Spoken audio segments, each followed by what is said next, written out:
Well, before we get started into this really long speech I wrote, I wanted us to practice something I learned at Circles USA.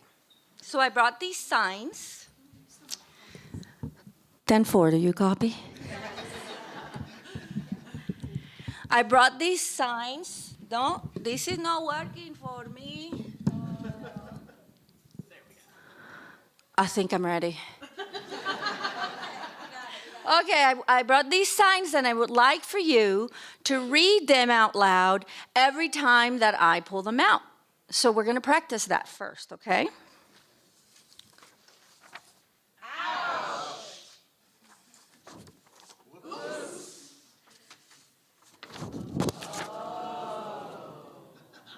Okay, good job.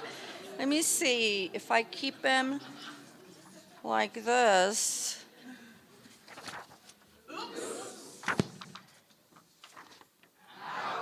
Okay, I think you got it. We can start now. We love the phrase self-made. We love the myth of self-sufficiency. And yes, I am calling it a myth. Self-sufficiency is a fallacy. I once met a man, he's a friend of mine actually, at a restaurant, talking about the work I do with nonprofits, and he said, I don't get it. I'm self-sufficient. I build a business without anybody's help, on my own, just me. So I asked, who taught you how to read the first contract you issued through your business? My first grade teacher. Who paved the roads your customers use to get to your place of business? The city. Who designed the software you use to invoice your clients? Who takes care of your kids while you're working overtime? Who grew the food that sustained you during those 14-hour long days? And we ended up laughing. And he got it. He got it.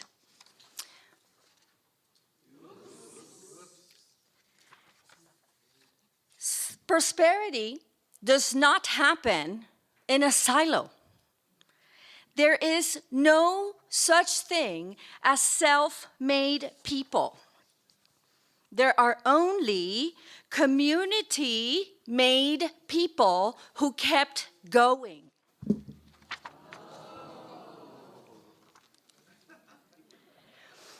When people say self-sufficiency, they're really talking about self-fulfillment.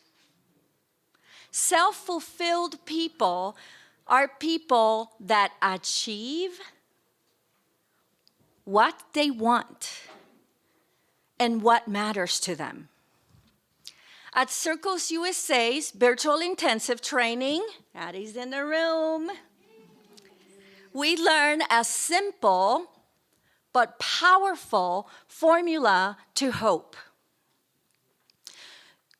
Hope equals goals plus pathway plus willpower. Self-sufficient people didn't just have goals. They had pathway people and willpower people. A mother who frowned upon you coming home with anything but A's in your report card. An aunt who constantly reminded you, you can be anything you want to be.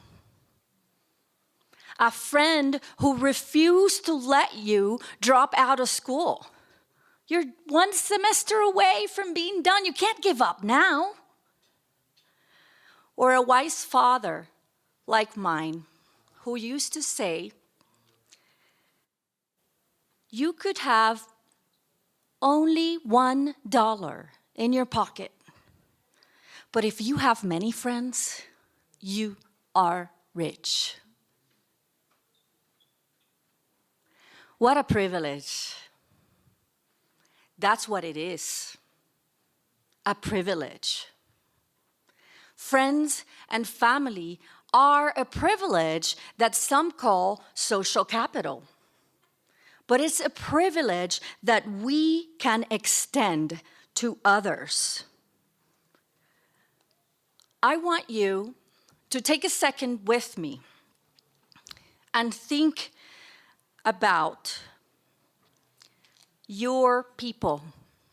Think about who were the ones that pointed to a door or opened a door for you.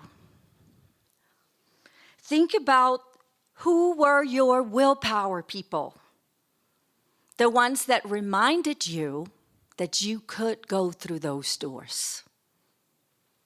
Hold them in your heart for a second. That's what we are here to multiply. Let's talk about poverty. I came up with this definition of poverty at Addie's and Chris's training, by the way. Poverty, I believe, is a systemic restraint that prevents people from satisfying their basic needs and limits what they are allowed to want.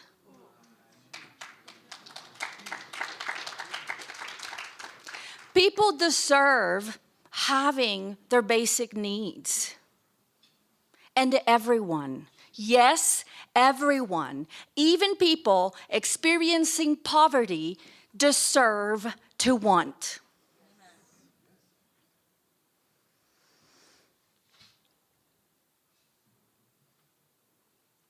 But we sometimes see people receiving public benefits, wearing very expensive shoes, and we are quick to judge. I have a job, and I can't have, or I don't have those expensive shoes. Ouch. Here's a fuller truth. Many people experiencing poverty can't afford a vacation,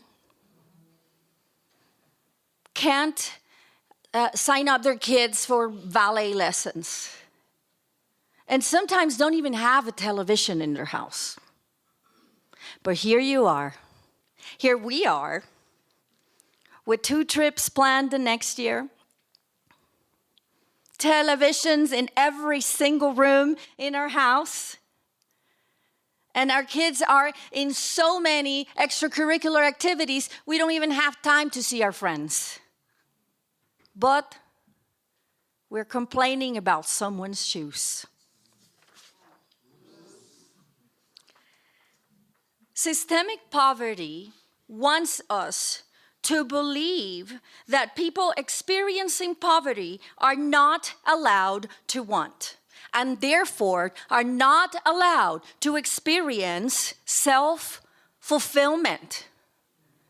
What do you think those $200 pair of shoes is?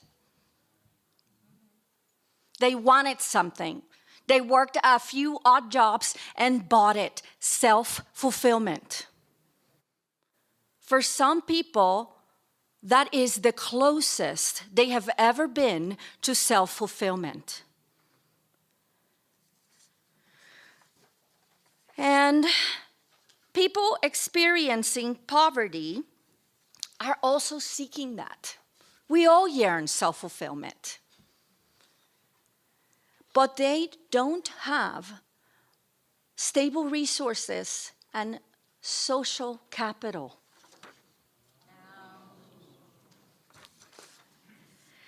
So, social capital isn't just having people who can help. Social capital is having people who can empower you to be the best self you can be. And that is harder to find. But we can become those people. Have you ever had this moment where something happened and you felt stuck, so you decided to call a friend? And when you call this friend, they mostly just listen. He did what? Oh my God, that must feel terrible. And what did you say? Oh, what are you going to do now? And somewhere in that space, you find yourself thinking clearly out loud. And suddenly you say, I know exactly what I'm going to do. And you thank your friend for their help, and they say, I didn't say anything. It was all you. You came up with that solution. That is coaching. Coaching is creating an intentional space for creative problem solving where people discover pathways and become owners of their pathways and reignite their willpower. But words matter. How you say it and how you react is important. Trevor Noah puts it this way. The words coming out of another person's mouth can change how the mush in your brain processes or sees the world that is seen a certain way for such a long time. This is so true. Your words can help people see additional possibilities. Your words can inspire people to pursue their dreams. But your words also can shut down dreams and discourage people. That is why family-centered coaching uses specific words. We choose our words wisely. We used powerful questions rather than quick fixes. We listen reflectively rather than give advice. We co-design next steps that fit the person's values and not my assumptions. Circles USA describes the root causes of poverty as isolation and oppression. The opposite of isolation is community. And we develop that through social capital, peer support. The opposite of oppression is empowerment. And we can develop that. Coaching can help restore willpower, return ownership over pathways, and make hope practical. Together, coaching and social capital turn hope into motion.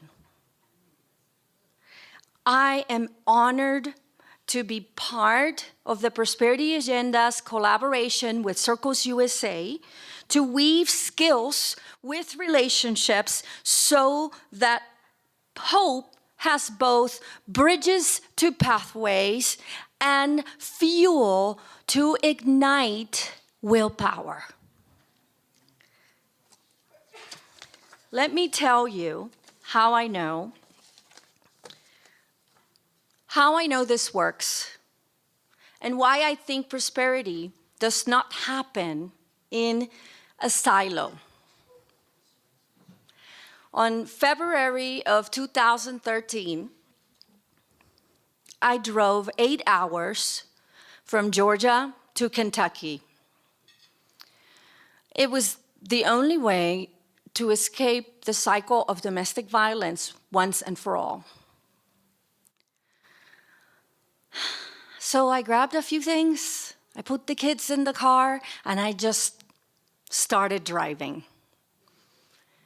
Thanks to my dad who didn't let me move to Georgia without a car. My sister had a friend who worked at a shelter, and she made a few phone calls and got us a room at the shelter that night.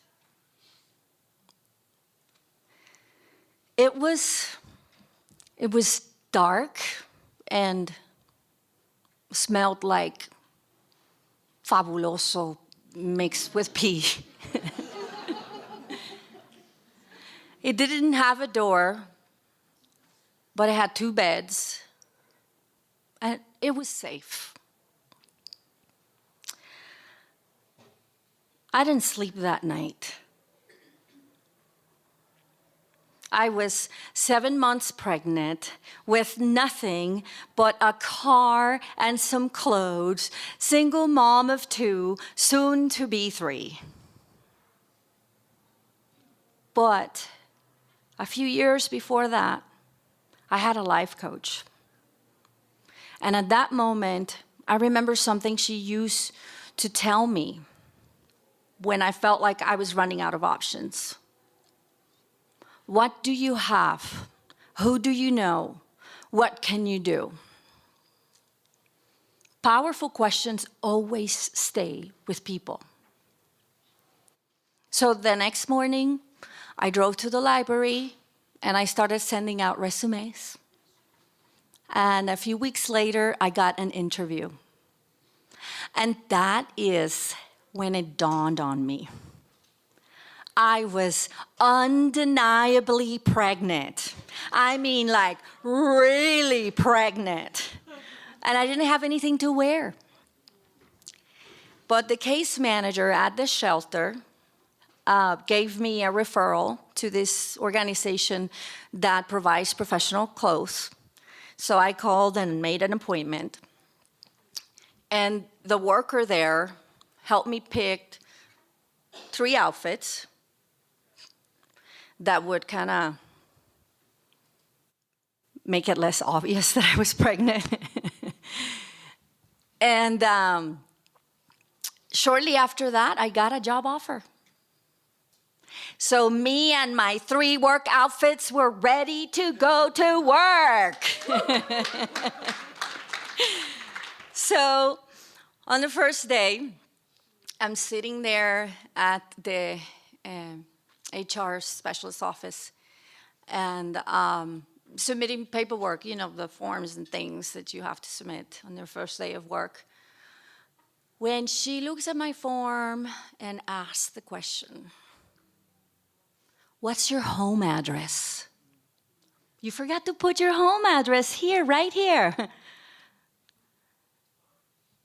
What is the home address of a person that lives in a shelter? I broke down in tears and started to tell my story to this HR specialist, including the fact that maybe they had noticed that I was pregnant, to this person who I have just met. She left the room, and I'm thinking to myself, I am back to square one. But that was not the case. The HR specialist came back to the room with the HR director, who asked me to pick my stuff at the shelter because they were going to treat my job offer as a relocation.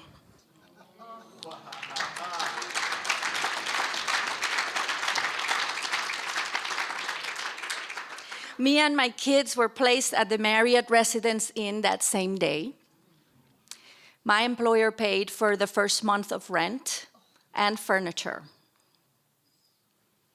And today, I work to equip people with participant-centered practices to provide sustainable and equitable human services as the Prosperity Agenda's executive director.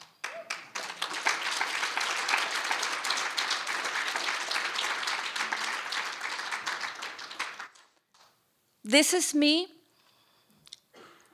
at the house my employer helped me secure. At my baby shower, who was full of strangers. My sister's friends and people from her church who she convinced to show up with gifts for someone who they didn't know. I am not self-made. I have never been self-sufficient.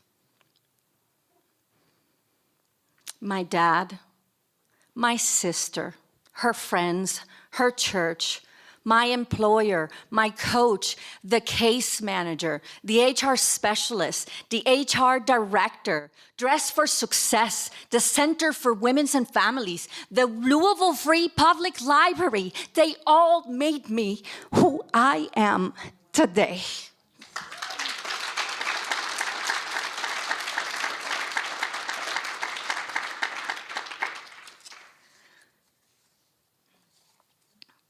Can we do that for other people? I know that we are all navigating a rough patch, some difficult times. Funding is scarce. Programs are closing. It is scary, and it has been devastating for our community. But there are some things that no budget line can take away from us. They cannot take away our ability to ask powerful questions. They cannot take away our willingness to empower people to pursue their dreams. They cannot take away our resolve to create the community of support that I know that we can be. Empowering conversations are free. Getting together with groups of people is free. Every circles meeting, every classroom, every gathering, every bar, every restaurant, every line at a store can be a powerful coaching moment. We just have to do it. We can be the ones helping people recognize pathways and reignite their willpower. So tomorrow, try this. Ask someone, anyone, a stranger, one or all of these questions. What matters to you right now?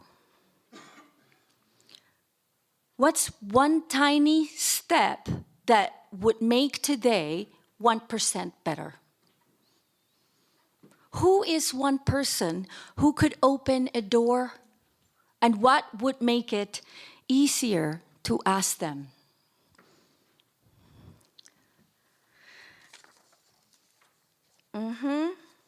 What would make it easier to ask them? You know, people sometimes don't have dreams because nobody has ever asked the question. And that is goals, pathways, and willpower in everyday language. That is coaching and social capital alive in your voice. Self-sufficiency is a myth. And we are going to retire it with gratitude for the grit it attempted to celebrate. We are moving beyond self-sufficiency. Self-fulfillment is the movement we choose. We choose to be pathway makers who open doors and teach others to open them. We choose to be the willpower sparks who protect people and their self-esteem and their beliefs in themselves and their dreams. Thank you for what you're doing, for making hope practical, contagious, for the circles that you are strengthening. Let's build the kind of prosperity that no one has to pursue alone. Thank you.